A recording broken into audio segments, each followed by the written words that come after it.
That's a joke. But it's not a joke, is it? George, stop eating and drinking, will you? For God's sakes, I know. Is it water? Well, drink a lot of it because it'll keep you young, you know. Yeah. Well, anyway, I thank you. I thank you for all the good music you brought to all of us. And that's great. When we're playing at Storyville and Benny Goodman comes down there and he sits down there, you know, that's something that scares the hell out of you to have someone in the audience like that. He's still scared the hell out of a lot of people. Benny Goodman's band. You hear a lot of stories about Benny Goodman. I don't tell any stories unless they're good ones, because I don't care about the stories. I care about what he put down, and he put down some great music in his time.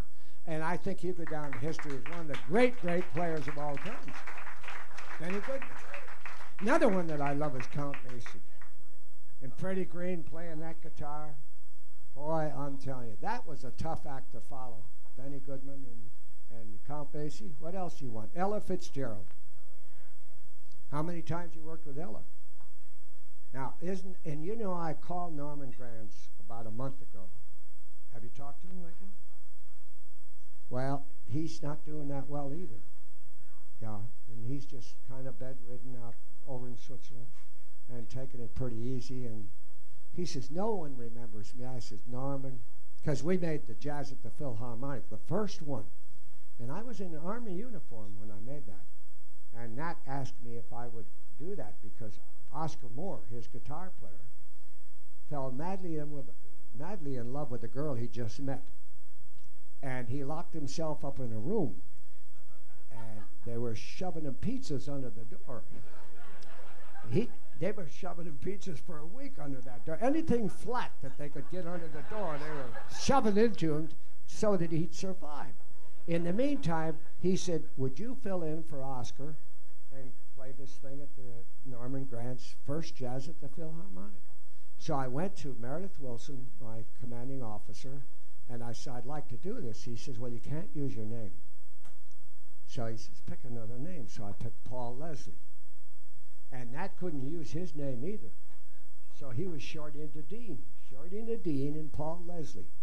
And Illinois Jack Kent was there. All the great players was there. And anyway, Nat and I got into what they call a chase, where Nat played something and I copied him, and then I played something and he copied it. And we saw how far out we could go before one of us got caught. And we really went out there, and I saw the people in the audience, and they were mostly black people in that audience. And they were, when they're with you, they're with you. When they're not, you're dead. And they were throwing their hats in the air and standing on the chairs. And as long as I live, I'll never forget Nat and I on that stage, how we felt at that time to play for a couple of thousand people in that audience. And it was just a thrill, just a thrill. And we never knew what we were doing. We just did it. And I don't know if any of you even heard Jazz at the Philharmonic. Have you? Oh, you have. I'll bet I do better with Coors. How many know about the Coors commercial I did? Nobody. Have you seen it? Did you see it? And you're drinking water? Listen, you gotta help me. I need you, George. Order Coors. Right while I'm here, just ask for Coors. I know they treasure it so much here that they put it. Is this a freebie? You're nailing them? No kidding.